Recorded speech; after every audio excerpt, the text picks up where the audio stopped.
Olá, meus amores, bom dia, muito bom dia.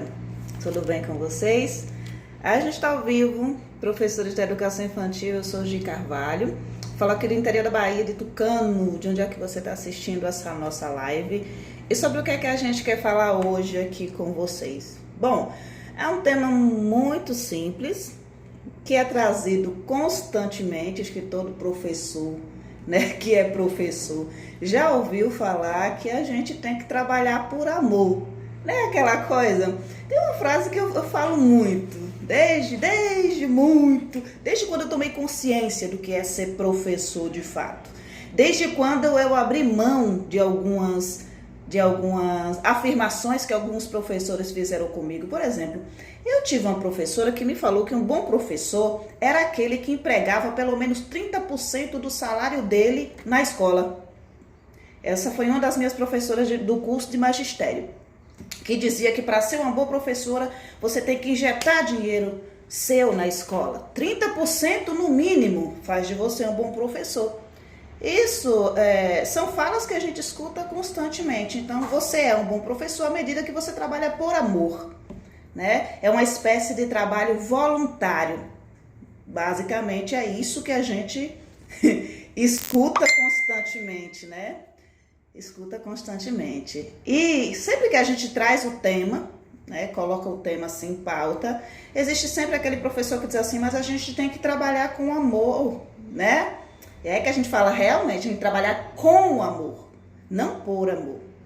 E quando a gente fala de trabalhar com amor, a gente não está falando de repente você despertar para colocar amor. Não, porque ensinar, de acordo com o nosso mestre querido Paulo Freire, o que é que exige? Exige você querer bem ao educando. Quando você quer bem ao educando, né? Quando você é uma pessoa que ama realmente a sua profissão, você é um professor que se dedica. Você é um professor que busca, você é um professor que faz, você tem competência naquilo que você faz. Por quê? Porque você quer bem aquilo que você está fazendo. Mas, digamos assim, gostar de criança, amar criança, faz automaticamente de você um bom professor? Não, de maneira nenhuma. Porque ser um bom professor vai muito além do que tão somente querer colocar a criança no colo e abraçar. Colocar a criança no colo e abraçar faz parte de acolher a criança, de amar a criança. Isso é algo que é parte da profissão docente. Quem não ama a profissão e quem não ama a educação e quem não ama a criança não deve de maneira nenhuma trabalhar com criança. Mas isso não quer dizer que por você trabalhar com crianças dentro de uma sociedade capitalista, você tem que pegar 30% do seu salário e injetar ele na escola, porque isso é você amar a sua profissão. Você pode amar a sua profissão, você pode amar o seu que fazer, você pode amar os seus alunos sem necessariamente ter que abrir mão do seu conforto, sem necessariamente ter que tirar da boca dos seus filhos, sem necessariamente ter que se privar de alguma coisa. Você quer se privar? Ok, você pode, você tem todo o direito do mundo de se privar do que você quiser. O que você não pode é querer que todos os professores do país se privem, porque você se priva. Eu sempre falo, gente, existe uma diferença entre trabalho voluntário e trabalho remunerado. Trabalho voluntário você faz por amor. Você vai lá e você dedica aquilo que você tem de mais precioso, que eu gosto de reforçar. O que é que você tem de mais precioso no mundo? É o seu tempo de vida. Então, por isso você não pode gastar o seu tempo de vida com qualquer coisa. Eu, por exemplo, ultimamente, quando as pessoas chegam e começam a me perturbar muito o juízo, eu saio de perto. Por quê? Eu tenho um tempo muito precioso, gente, para ficar gastando com discussões tolas, discussões que não levam a nada, debates que são improdutivos em rede social. É o meu tempo de vida. Você pode doar o seu tempo de vida para uma instituição de caridade, você pode doar o seu tempo de vida, né, para ir até determinado espaço, fazer uma contação de história. Você pode doar o seu tempo de vida para poder você acolher, né, um determinado grupo de crianças em um determinado espaço. O que você não deve é querer que as pessoas que trabalham dentro de uma sociedade capitalista para ganhar o pão delas façam isso sem considerar que elas têm direitos e que elas precisam ser bem remuneradas por isso. Vocês conseguem compreender? Acho que é uma coisa muito simples até de ser compreendida, essa questão do trabalhar. O Gabriel Chalita fala que para a educação a solução está no afeto. A educação durante muitos anos ela não foi vista...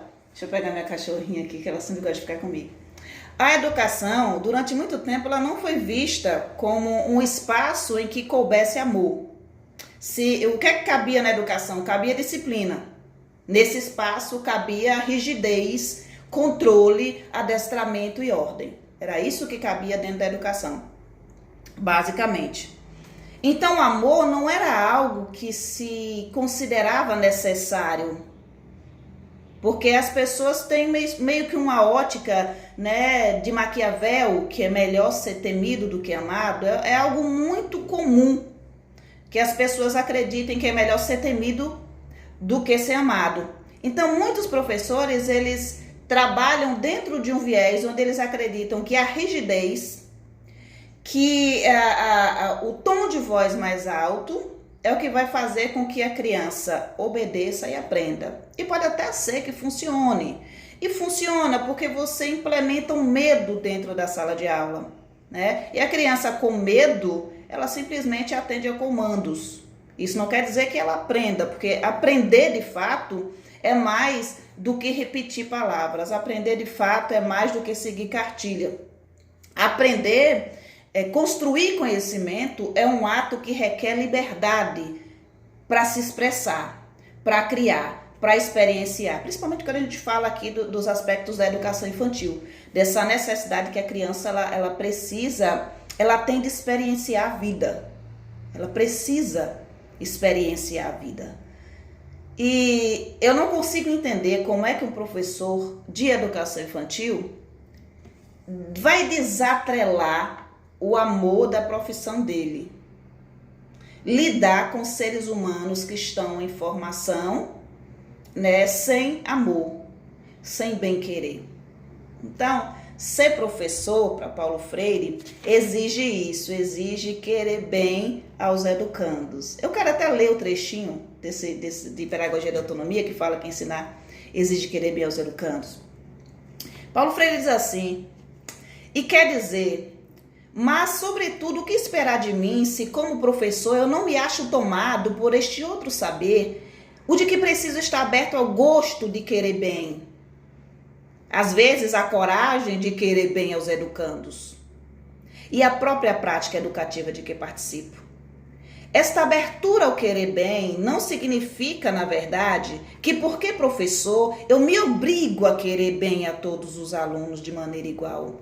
Significa, de fato, que a afetividade ela não me assusta, que eu não tenho medo de expressá-la. Significa esta abertura ao querer bem a maneira que tenho de autenticamente selar o meu compromisso com os educandos, numa prática específica do ser humano. Na verdade, preciso destacar como falsa a separação radical entre seriedade docente e afetividade. Entende? Olha que coisa extraordinária. Quando Paulo Freire coloca que a afetividade ela não me assusta.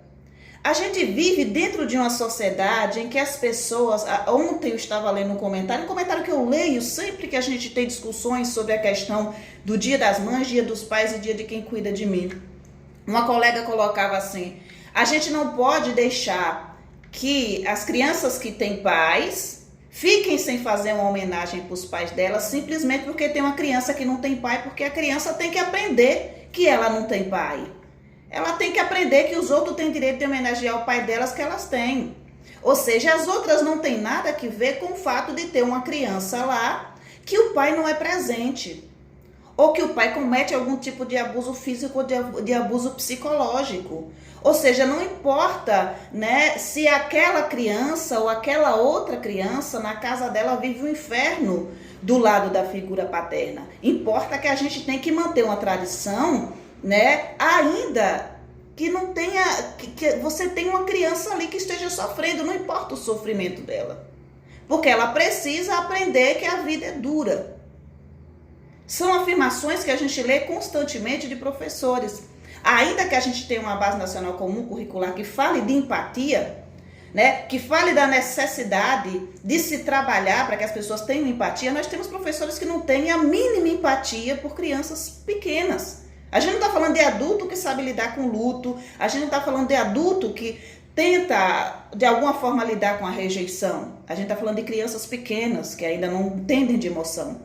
Inclusive, a gente tem uma live que a gente colocou anteontem, lá no nosso canal do YouTube. A gente colocou lá, Gi Carvalho, Ideia Criativa Educa, depois vocês dêem uma procuradinha que vocês encontram, onde a gente fala dessa questão do trabalho com as emoções. E de como a escola constantemente, ela trabalha no sentido contrário a que se expressem emoções. A escola, ela quer castrar, e a escola, ela quer adestrar. A escola, ela quer educar a partir de um princípio de dores. O afeto, ele assusta, ele dá medo. Tem professor que acredita que se ele empregar amor na fala dele, se ele empregar amor na forma como ele lida com as crianças, que as crianças vão parar de obedecer. Sim, elas vão parar de obedecer cegamente, mas elas vão começar a admirar e obedecer pela questão de entender a regra e o porquê que elas precisam obedecer determinada regra. Ora, se eu falo para a criança que ela precisa sentar-se em determinado momento para que a gente consiga desenvolver determinada prática pedagógica, eu posso fazê-lo sem impor a essa criança, através do medo de ser castigada, que ela precisa sentar-se. É fazer com que a criança compreenda a necessidade de sentar-se naquele momento. É fazer com que aquele momento não seja doloroso. E aqui eu não estou querendo dizer de maneira nenhuma que a criança não pode ser frustrada ou que ela não pode se frustrar. Mas a frustração da criança, ela virá em momentos naturais, sabe? Que acontecem naturalmente, sem que eu, professor, no momento de desenvolver determinada prática pedagógica, imponha uma ação que cause dor e frustração na minha criança. Então eu preciso entender, por exemplo, que uma criança se frustrar diante do fato dela não conseguir utilizar determinado objeto para fazer atividade, como, por exemplo, quando eu quero desenvolver um trabalho para que a gente use prendedor de roupa para trabalhar o movimento de pinça, e a criança não consegue, e ela se frustra porque não consegue. Nesse momento eu vou direcionar a minha ação para fazer com que essa criança ela seja motivada a continuar tentando, porque à medida que ela continuar tentando, ela vai desenvolver a habilidade de abrir esse prendedor e desenvolver o movimento de pinça dela. Mas isso é totalmente diferente do que eu chegar para uma turma onde eu sei que existem crianças que não têm pais e perguntar, todo mundo aí me diga qual é o melhor carinho que você gosta de receber do seu pai. Muitas crianças nunca receberam um carinho do pai. Muitas crianças, os pais sequer têm um número registro, e tantas outras crianças, os pais existem, vão visitar ou não vão visitar e não empregam carinho nenhum. Então, se o professor não é psicólogo, né, não tem condições de lidar com aquela dor, com aquilo que ele está provocando através de uma prática pedagógica, que sim, a tradição ela precisa existir, a tradição é legal, a tradição é boa, mas a tradição pode ser feita dentro da casa do aluno, dentro da casa da criança, né? E aí as pessoas, mas eu não senti nada. Eu, por exemplo, eu não tinha pai presente. Meu pai, meu Deus do céu, veio colocar meu nome no registro, eu tinha 9 anos de idade. Eu nunca achei que eu sentia falta de pai. Nunca, inclusive eu comemorava o fato de não ter pai, porque as minhas colegas, elas tinham pai.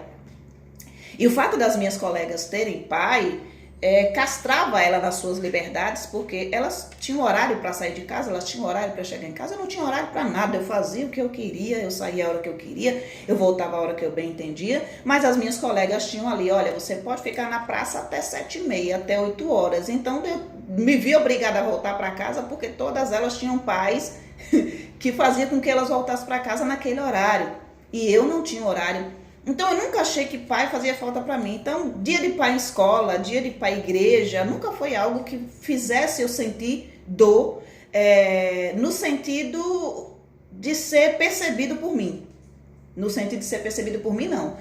Sequer sentia dor. mas as pessoas sentem diferente. Eu vim perceber a questão da ausência do meu pai impactar a minha vida muito depois dos 20 anos de idade, quando eu já tinha compreensão do que isso causava nos meus relacionamentos e o que isso causa até hoje nos meus relacionamentos amorosos, nos meus relacionamentos familiares. Um pai ausente, um pai que não dá carinho, um pai que não comparece, ele tem um impacto muito grande sobre a vida de uma criança. Ainda mais uma criança, na nossa época, que não tinha atendimento especializado nenhum. Então, se você é professor de educação infantil, você precisa entender o princípio da empatia. Para que no momento que você vai fazer práticas pedagógicas, você não coloque uma tradição acima de algo que vai construir na criança, né, uma coisa positiva, um olhar positivo sobre ela mesma. E não ficar lembrando a criança que ela está sendo rejeitada. Isso é trabalhar com o amor. O amor, ele é algo, falo o tempo inteiro sem me errar, o amor, ele deve ser algo inerente à profissão de educador. E mais, o amor, ele deve ser inerente a qualquer atividade que envolva o trabalho com seres humanos. Eu não posso chegar no grupo aqui e me colocar perante a vocês sem amor. Ainda que eu esteja falando a adultos, ainda que eu esteja tentando ser o mais clara possível, essa clareza na minha fala e essa firmeza na minha fala vem dentro de um princípio que eu tenho amor à minha profissão, eu tenho amor às crianças que vão ser atendidas pelos meus colegas e eu tenho amor suficiente aos meus colegas para ter a coragem de chegar e falar para eles que o amor não deve assustar vocês. O amor não faz com que as crianças elas sejam insubordinadas, que elas sejam malcriadas. Não é o amor que faz isso. Não tem nada de ruim no amor. Tem de ruim no fato das pessoas considerarem que se você tem amor, você não tem limites. Aí tem de ruim. Porque é uma pessoa que realmente não ama, uma pessoa que não tem limites, uma pessoa que não ensina a criança que ela vai se frustrar sim, e ela ensina a criança a lidar com a frustração, ensina a criança a lidar com a raiva. Isso também é amor. É você permitir que a criança se frustre, mas que ela aprenda a lidar com a frustração. É você permitir que ela tenha raiva, mas que ela saiba lidar com a frustração. Mas quando a gente fala permitir que a criança tenha raiva, eu não estou dizendo vá você e empregue uma ação para que a criança tenha raiva, porque ela já vai ter raiva naturalmente. Por exemplo, no momento em que ela quer um brinquedo e que o outro colega também quer o mesmo brinquedo. Então, nesse momento, eu estou com raiva porque eu quero o brinquedo. O que é que o professor faz nesse exato momento da raiva? Como é que ele lida com essa situação? Ele diz assim, quem pegou o brinquedo primeiro fica com o brinquedo? Entende? Ou ele faz com que as crianças compreendam a necessidade de brincar juntas. Ou de que uma criança abra a mão do brinquedo para que a outra criança brinque e você pegue um outro brinquedo e você vai brincar. De que maneira eu ensino a criança que ela não pode ter tudo somente para ela, amando ela.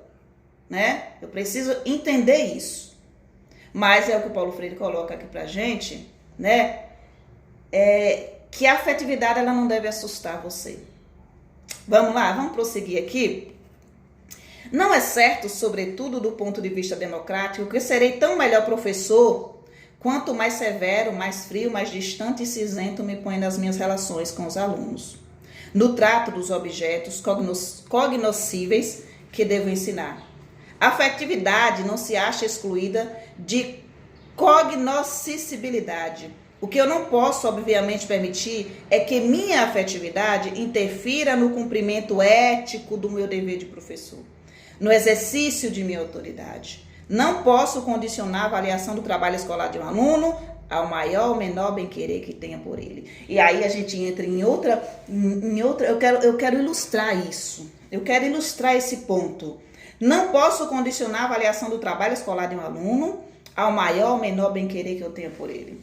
Certa feita, uma colega coloca na rede social, isso já faz uns 8, 9 anos, que, gente, vocês agem igual porque eu dou a nota melhor para a criança que tiver a mochila mais organizada e vier mais arrumadinho para a escola. Eu, na época, já fiquei horrorizada. E eu pensava, como assim? A avaliação, o critério de avaliação não tinha que ver com as questões do desenvolvimento da aprendizagem da criança, tinha que ver com o fato de a criança vir melhor vestida, da mochila da criança ser a mochila mais bonita. É isso que não pode acontecer, de maneira nenhuma. Quando a gente fala em querer bem ao educando, em amar a nossa profissão, a gente não fala de maneira nenhuma de a gente deixar de ser ético e profissional naquilo que a gente está fazendo. Então, sim, a gente trabalha pelo dinheiro, porque a gente vive dentro de uma sociedade capital e amor não paga boleto. Amor não paga aluguel. Amor não enche despensa. E professor, seja ele de educação infantil, Fundamental 1, Fundamental 2, ensino médio, ensino superior, precisa entender que ele precisa ser bem remunerado. Você precisa ganhar bem para que você consiga realizar as pesquisas necessárias, cruzar aquilo que você pesquisou com o seu ambiente de trabalho, com a comunidade em que a sua criança vive e aplicar isso na sala de aula de maneira a alcançar um melhor desenvolvimento, uma melhor aprendizagem dos seus alunos. E para tudo isso você precisa de tempo e dinheiro para investir na sua profissão, para investir na sua carreira, para investir em você. E automaticamente você vai estar investindo na sociedade como um todo. Porque à medida que você educa uma criança com amor e não por amor, e tendo convicção de que você precisa ser bem remunerada por isso, lá adiante você terá alguém bem formado, alguém que é crítico, alguém que reflete sobre a sociedade, alguém que transforma a sociedade através das suas ações. Ações pensadas de forma reflexiva para o bem do coletivo e não para o bem individual. Conseguem compreender? E aí a gente segue para outro ponto, que é o ponto que muitas pessoas que falam de amor, que muitas pessoas que falam da necessidade de que você trabalhe por amor, por amor, tem que trabalhar por amor. Essas pessoas que falam em trabalhar por amor são as mesmas pessoas que defendem a caridade, né? Assim, desenfreada, você tem que dar esmola, mas que não entendem a necessidade da justiça social. Eu vejo tantas pessoas defendendo veementemente, por exemplo, um tapete que esteja preenchido com cesta básica para dar aos pobres. E aqui eu não estou, tirando mérito, não. Eu estou dizendo que muitas vezes as mesmas pessoas que defendem uma cesta básica na Semana Santa são pessoas que não defendem, por exemplo, um programa de governo que garanta alimentação para as crianças como o Bolsa Família.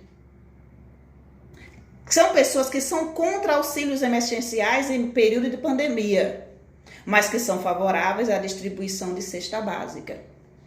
E aí é que a gente se pergunta, cadê a afetividade e cadê o amor no ato? De fato, não existe amor no ato. Existe autorrealização, que é essa ideia de que eu tenho algo para dar. Então, eu vou lá e faço uma cesta básica e dou. Quando eu faço uma cesta básica para dar para alguém, eu escolho os itens de acordo com aquilo que eu gosto. De acordo com aquilo que eu acho que aquela família precisa naquele momento. O critério é meu. A avaliação é minha. Então eu vou lá e eu dou a esmola e eu fico super feliz. É uma realização pessoal. Eu estou fazendo bem e eu vou para o céu na maioria dos casos. Por quê? Porque eu sou uma pessoa boa. Mesmo que você faça escondido, quando você dá algo para alguém, você se sente bem. É pela outra pessoa, sim, mas é muito mais por você. E como é que você consegue defender uma cesta básica num determinado período e não consegue entender que uma pessoa ter o cartão para todo mês, pegar o dinheirinho dela e ir lá e comprar a cesta básica dela, é melhor. Porque no momento que a pessoa ela tem o cartão dela, ela tem dignidade. Ela pode se equiparar às outras pessoas dentro de uma sociedade do consumo. Porque você viver dentro de uma sociedade de consumo e você não poder consumir é uma das piores desgraças do mundo. Porque você sofre, porque você vê que as pessoas, elas vivem de maneira mais digna, elas vão até o mercado e elas fazem a compra delas. Elas não precisam estar esperando que caia do céu. Elas não precisam estar esperando que alguém dê esmola. Elas não precisam estar solícitas e com a cabeça baixa o tempo todo dizendo muito obrigada, muito obrigada, muito obrigada porque você está me alimentando. Elas vivem de maneira digna. Elas pegam o cartão delas, vão até o mercado e conseguem o básico, que é a alimentação. E o resto elas vão correr atrás. Que é aluguel, que é água, que é luz, que é vestimento das crianças e tudo mais. Paulo Freire falava que a luta dele era para que a justiça social viesse antes da caridade. Muita gente nunca conseguiu entender isso. Ah, mas por que ele não gosta de caridade? Paulo Freire não está falando que é contra a caridade. Ele está falando que a justiça social precisa existir antes da caridade. Porque se de fato existisse justiça social, a gente não teria aluno na nossa sala de aula que chegava lá sem tomar o café da manhã. A gente não teria, se tivesse justiça social, a gente não teria aluno que estivesse morando na rua, debaixo de ponte. Se existisse justiça social, a gente não teria criança que não tem água em casa para tomar um banho e chega na escola ainda no xixi. A caridade ela é importante dentro de uma sociedade injusta. A caridade ela é importante dentro de uma sociedade que não é igualitária. Ah, Gi, mas você está pregando utopia. Sim, Paulo Freire falava o quê? Ai de nós se não sonharmos sonhos possíveis. À medida que eu entro numa ótica fatalista de entender que não dá para mudar o mundo, o que é que eu estou fazendo? Né? O que bulhufas eu estou fazendo nesse mundo se eu acredito que eu não posso mudar sequer a minha realidade? Se eu vou para uma sala de aula simplesmente para ensinar que B com A é bar, mas eu não consigo fazer com que a minha criança compreenda a importância dela no mundo, com que a minha criança entenda que ela pode transformar a realidade em que ela vive, que ela pode ser muito mais do que aquilo que a sociedade diz que ela pode ser. Que bolhufas eu estou fazendo dentro de uma sala de aula? Se não tão somente indo atrás de receber um salário. Aí é fazer a profissão de cabide. Vocês conseguem compreender? Que você trabalhar por dinheiro não quer dizer que você deve trabalhar sem amor. Quando você trabalha pelo dinheiro, você compreende que dentro da sociedade de consumo, você precisa consumir. Que o caderno que você vai escrever, você vai pagar por ele. Que o café que você vai tomar na merenda, e hoje em dia até o café é negado ao professor, que o café que você vai tomar ali no momento que você chega na escola, que aquilo ali, você vai precisar pagar com dinheiro. Você precisa entender que a pessoa que vai preparar o seu café na escola, ela está preparando o café com amor. O café dela sai gostoso, sai maravilhoso, mas ela não deve, de maneira nenhuma eu devo, defender que ela prepare por amor. Ou seja, não recebe seu salário não, mulher, você só está fazendo um café, você só está varrendo um chão, faça isso pelas crianças. Esse discurso, ele é utilizado até hoje por empresas privadas para fazer com que professores desempenhem mais de uma função. A gente tem professor que no início de ano pinta a parede de escola particular. Pinta a parede de escola particular. E sempre assim, eu faço pelos meus alunos porque eu amo os meus alunos. Não, você está fazendo pelo patrão. Porque você quer manter o seu emprego. Ah, mas se eu sei pintar uma parede, o que é que tem de mais em pintar uma parede? Vai lá, voluntariamente. Só que você precisa ter a noção básica de, olha, pintar parede não é. Pintar parede, cobrir buraco de parede, não é a minha função. E à medida que eu faço essa função, eu retiro de outra pessoa dentro dessa sociedade a possibilidade de conseguir receber por esse serviço. Tem professor que, além de ser professor, limpa a sala, mas a gente tem que deixar o ambiente limpo. Deixar o ambiente limpo, manter o ambiente limpo, ensinar a criança a pegar o papel do chão, a colocar o papel na lixeira. O próprio professor, manter a sala dele asseada é uma coisa. Outra coisa completamente diferente é você chegar na escola e limpar a sala. Você limpa a sala para depois você trabalhar na sala e assim o dono da escola não precisar contratar alguém para fazer o serviço. Isso é você acumulando função. Você pode até fazer, mas entenda, eu estou fazendo como um trabalho voluntário. Estou fazendo porque eu quero agradar o meu patrão, estou fazendo porque eu quero manter o meu emprego. Isso aqui não tem que ver com amor por aluno. Amor pela criança, amor pela profissão, a gente demonstra à medida que a gente pesquisa mais, que a gente desenvolve empatia, respeito, consideração, que a gente entende que uma criança de 2 anos de idade não entende a palavra não, que a gente respeita a criança enquanto um cidadão de direito e não acredita que ele é um bichinho a ser adestrado por mim. Amor é isso. Amor é no momento que uma criança chora, eu não diminuir a emoção que ela está sentindo, a dor que ela está sentindo, dizendo para ela, não chore porque você é menino, não chore porque você é homem. Ou, nossa, não tem nem motivo para chorar. Nossa, essa criança chora por tudo. Amar a criança é não diminuir o que ela está sentindo, a emoção que ela está sentindo. Então, se ela quer chorar, se ela está chorando, eu acolho. E aí é que vem o afeto. O afeto, ele vem no abraço, ele vem na palavra que você fala, ele vem no carinho que você faz, ele vem no elogio que você faz. O amor tá naquilo que você disponibiliza de tempo extra, muitas vezes, quando você chega na escola antes do horário para arrumar a sala. Ou quando você fica depois do horário para que a criança não se sinta sozinha, porque o pai, por algum imprevisto, não conseguiu chegar. Por algum imprevisto, não conseguiu chegar. O amor, ele é algo inerente à nossa profissão. Um professor trabalhar sem amor, por exemplo, ele está na educação infantil e acreditar que não é trabalho dele trocar uma fralda. Ah, eu não vou limpar cocô de criança. Você está na educação infantil, você vai limpar bumbum de criança. Ah, porque eu não estou aqui para limpar ranho. Você é professor de educação infantil, meu amor, você vai ter que limpar ranho. E vai ter que limpar ranho com afetividade e com respeito. Porque você limpar ranho, pegando o lenço e fazendo assim na cara da criança, por trás, é uma falta de respeito e de consideração muito grande pela criança. Você tem que informar a criança que você vai limpar a criança.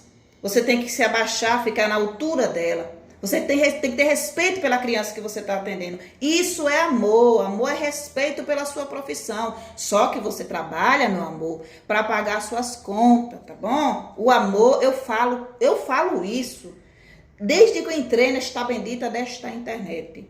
O amor, ele é grátis. O amor, na nossa profissão, ele é grátis. O resto é trabalho que precisa ser remunerado. Você gasta 30% do seu salário na escola? Gasta, deveria rever isso. Por que você deveria rever isso? Porque os 30% do seu salário que você está injetando, por exemplo, na escola pública, mascara a realidade da escola pública brasileira.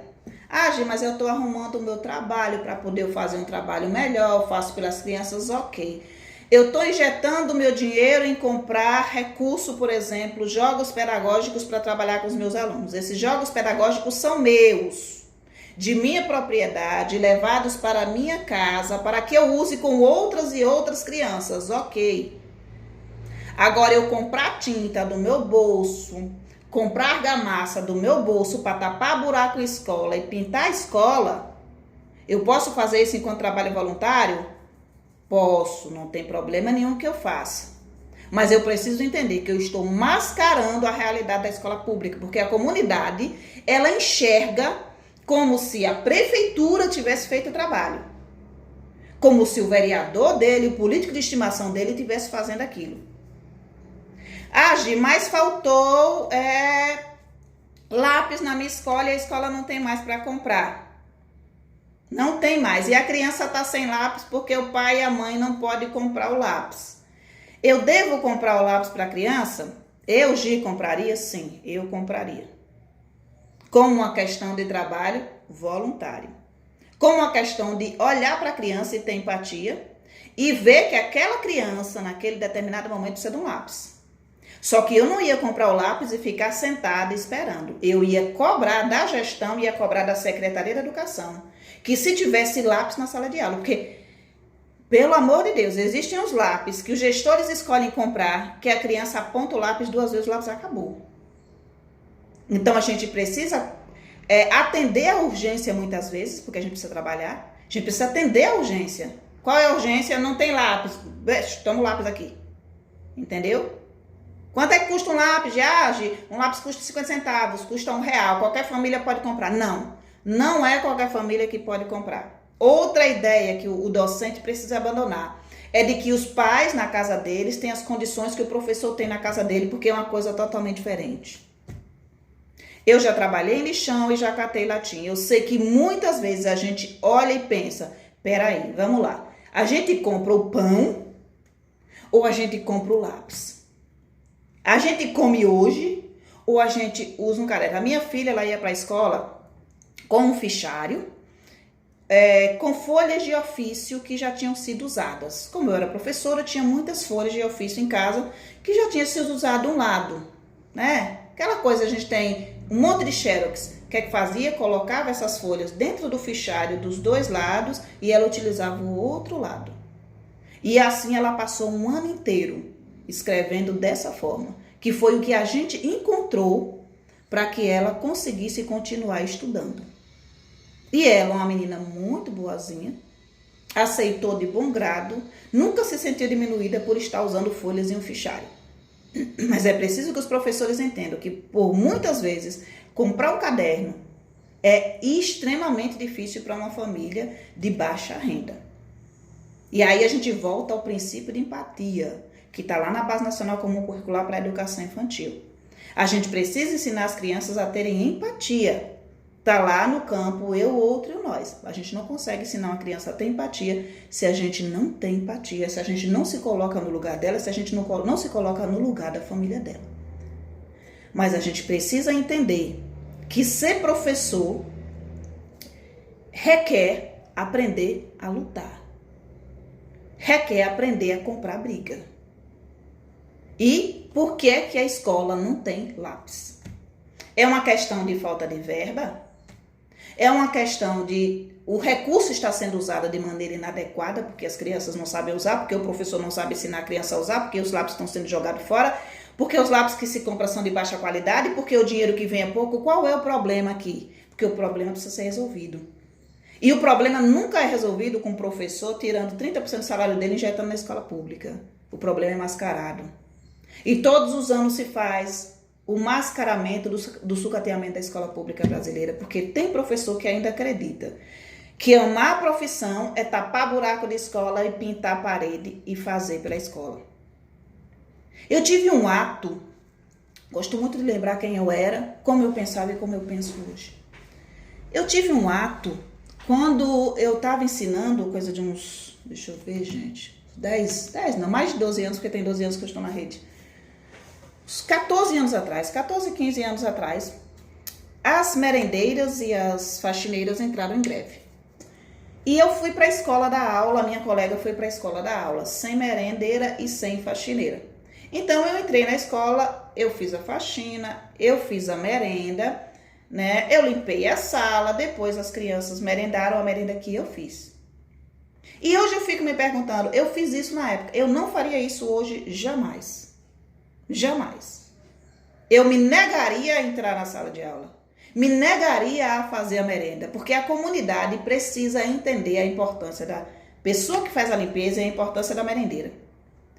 Os alunos precisam entender a importância da pessoa que faz a faxina e a importância da merendeira. Se eu faço a função da merendeira e da faxineira e a minha função para não deixar a criança sem aula, não é porque eu estou amando a criança. Eu estou ensinando muito menos a criança. A criança, a comunidade precisa entender que se uma merendeira e se uma faxineira está sem salário, um professor não entra na sala de aula.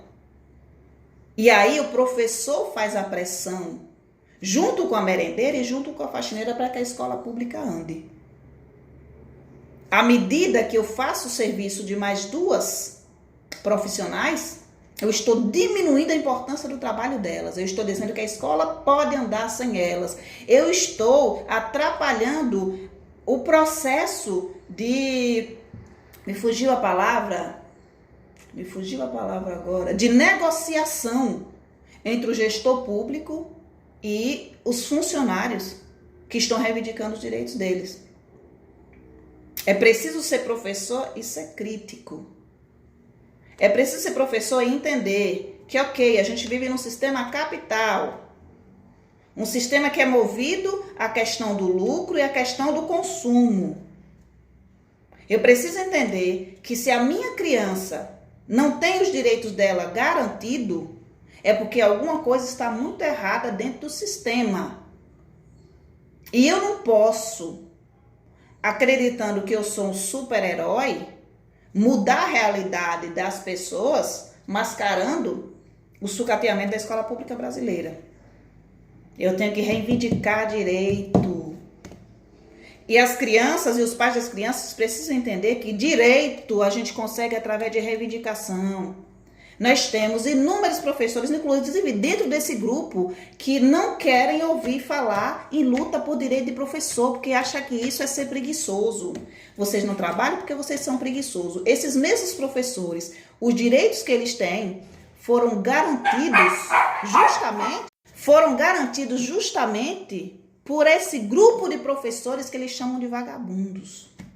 Eles ganham bem hoje, bem não, né? O professor não ganha bem. Ganham melhor hoje e tem direito porque alguns professores ousaram a reivindicar direito. Direitos que precisam ser constantemente reivindicados para que não sejam retirados.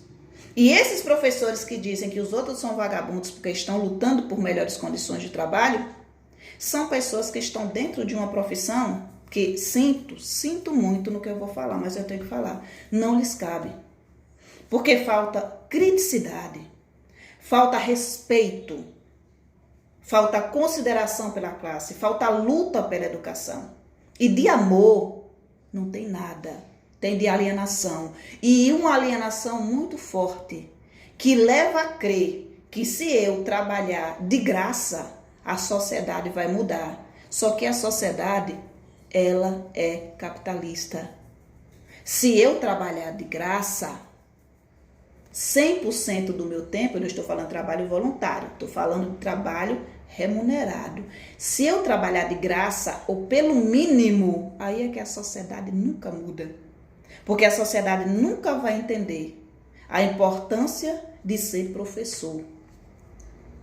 Como nunca vai entender a importância de se ter um gari, como nunca vai entender a importância de você ter um engenheiro, de você ter um médico, de você ter um enfermeiro ou uma enfermeira, de você ter um atendente em um postinho. A sociedade precisa entender que cada pessoa que dispõe do seu tempo de vida, a coisa mais preciosa que se tem no mundo é o tempo de vida.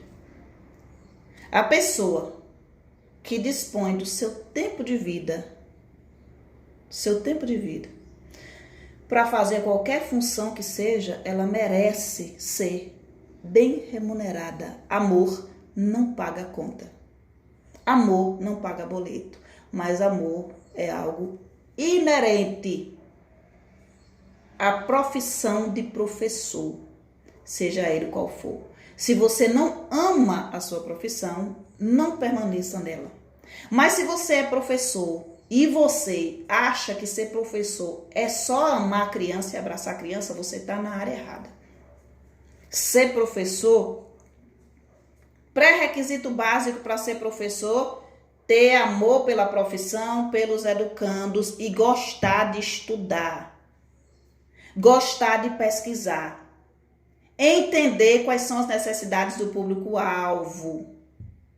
Entender em que comunidade essa criança está inserida. Entender qual é a realidade dessa criança dentro dos lares dela. Professor estuda, pesquisa, trabalha, cria artigo, cria tese. Isso é ser professor.